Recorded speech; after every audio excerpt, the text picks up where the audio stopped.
Ya ya na way ha way hey oh ya ya na way ha way hey oh ya na way ha way hey oh ya ya na way hey oh.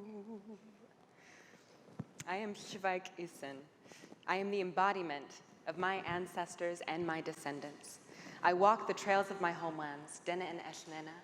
I swim in my glacial lakes and am cleansed. I consider our shika, the salmon, my family, my kin, my blood. And every summer, we wonder how many salmon will swim home to us. Each winter, the snowpack falls differently, and our lake becomes more and more treacherous to cross. Every year, my home of Alaska and the Arctic warm at 4 times the rate as the rest of the world. We know our climate crisis began with colonization, and we know that it will continue until we reestablish relationships of reciprocity, indigenous stewardship of land, and find deep healing. Climate justice work and indigenous rights were my inheritance and became my life career, although I admit I'm young.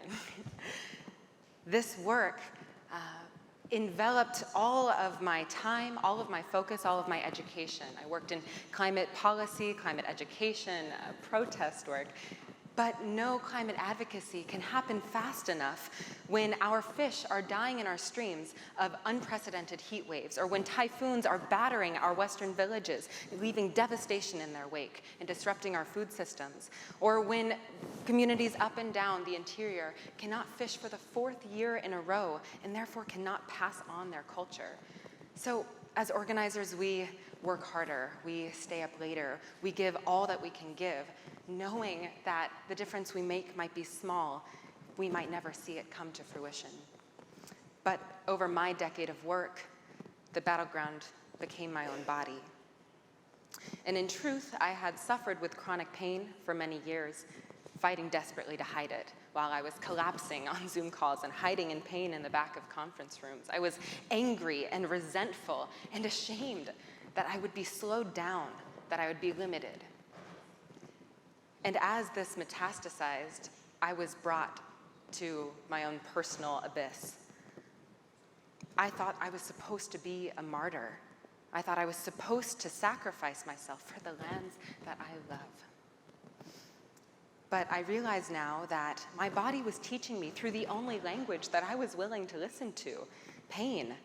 Colonialism distances us from our ability to witness pleasure, to feel pleasure. And I realized that work towards justice that comes at the expense of an indigenous woman's health is not truly liberatory work. My body is my first territory to defend, and my joy is my birthright, and I will concede neither to colonization.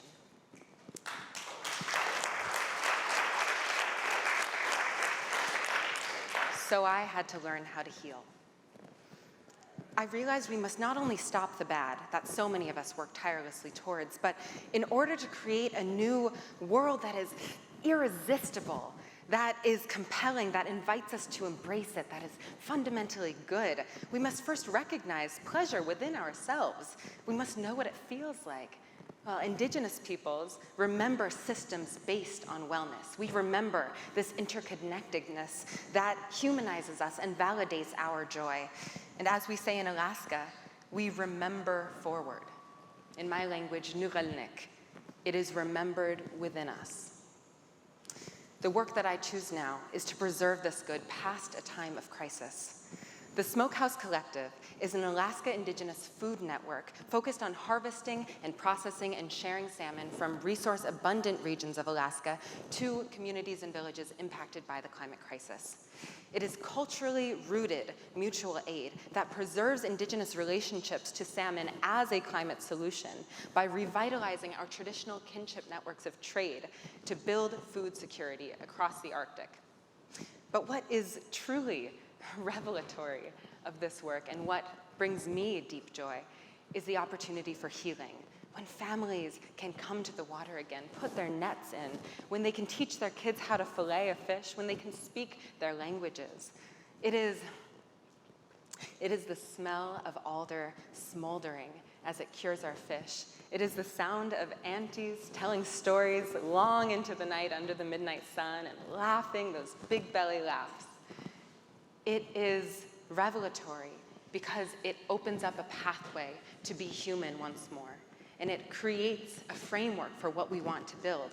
That is what we must preserve above all through climate crisis. We must preserve the joy that feeds our light and fuels our fight. And for me, today is my personal proof of concept.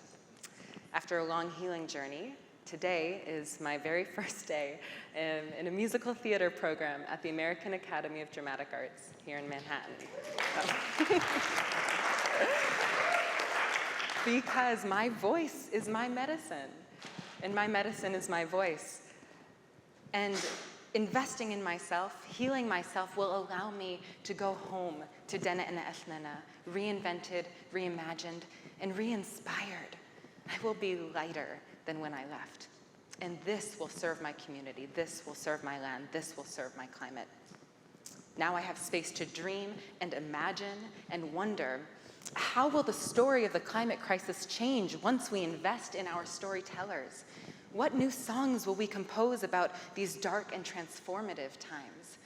How can we use dramatic practices to metabolize grief and trauma so that we do not store it in our bodies and pass it on? I will sing new songs of the climate crisis, and I will sing new songs of what will come after. Some of those songs will be mourning songs to witness what will die, what must die. Some of those songs will be songs of war, but still I will sing. I will sing of creation and beauty and joy. My joy will be, I hope, an invitation to others to grow joy of their own. So gather your medicines, invest in your own healing, find your joy for justice, because we do not need martyrs. We need sustainable movements that will last to build a world of beauty past crisis. We need you to last. We need us together.